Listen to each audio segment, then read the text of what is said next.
munaasabaddan lagu qabtay xarunta wasaaradda deegaanka iyo horumarinta miyiga ee magaalada Hargeysa waxaa ka soo qayb galay wasiir ku-xigeenka wasaaradda waxbarashada iyo sayniska Soomaaliland shaqaalaha wasaaradda deegaanka iyo horumarinta miyiga qaar ka mid ah hay'adaha caalamiga iyo kuwa maxalliga ee wada shaqaynta leeyihiin wasaaradda deegaanka iyo horumarinta miyiga iyo marti sharaf kale oo aad u tiro badan ugu horeyntii waxaa kaasi ka hadlay Yuusuf Farsamay Suduwaha wasaaradda deegaanka iyo horumarinta miyiga ee gobolka Togdheer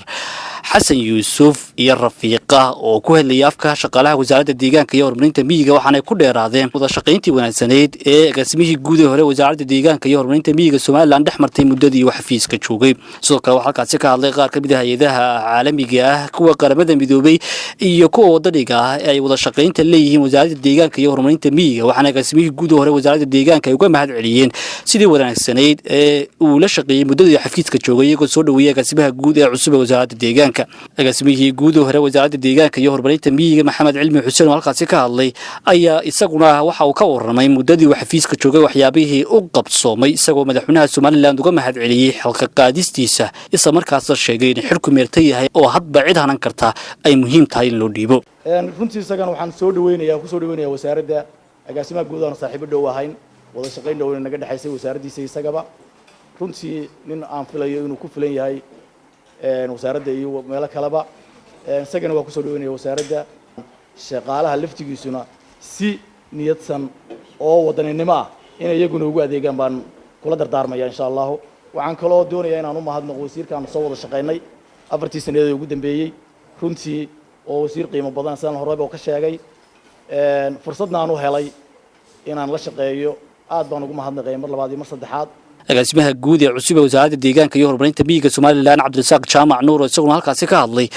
ayaa sheegay in uu ku niyadsan yahay in uu agaasimo guud ka noqdo wasaaradda deegaanka iyo horumarinta miyiga waxaana uu ballan qaaday inuu cadaalad sinaan iyo dadaal dheeraad ah gelin doono wasaaradda deegaanka iyo horumarinta miyiga muddada uu joogo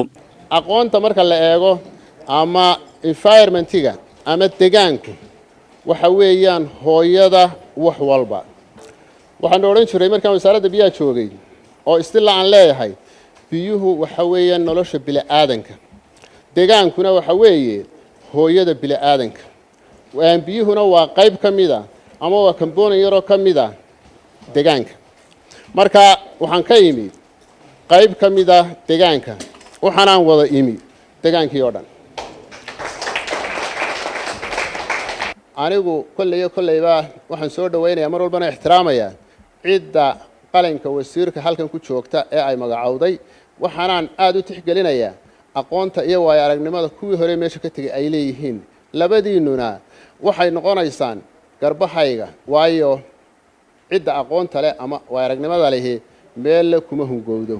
wasiir ku-xigeenka wasaaradda waxbarashada iyo sayniska Soomaaliland mudane Cabdiqaadir Maxamed Sheekh oo isaguna halkaasi ka hadlay ayaa sheegay in ay muhiim tahay shaqaalaha wasaaradda deegaanka iyo horumarinta miyiga ay si aad ula shaqeeyaan agaasimaha guud ee cusub ee wasaaradda deegaanka iyo horumarinta miyiga isagoo u mahad celiyay dadaalkii dheeraa ee muddadii uu xafiiska joogay uu muujiyay agaasimihii guud ee hore wasaaradda deegaanka iyo horumarinta miyiga injineer Maxamed Cilmi Xuseen ugu dambeyntii wasiirka deegaanka iyo horumarinta miyiga Soomaaliland Murashax Shukri Xaaji Ismaaciil Baandare oo labada agaasimo guud xilkii u kala wareejisay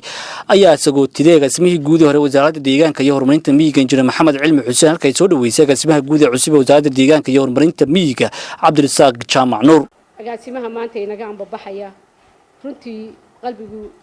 qalbigeenu ku jira Maxamed waanu ina la shaqayn doonaa hadii alla yiraahdo agaasimaha cusub ee inoo imanay Cabdirasaaq waanu soo wada shaqaynay meelo badan baanu isugu nimaadnaa waxa la yiraahdaa wasaaradda deegaanku waxay qaadatay mashaariicdii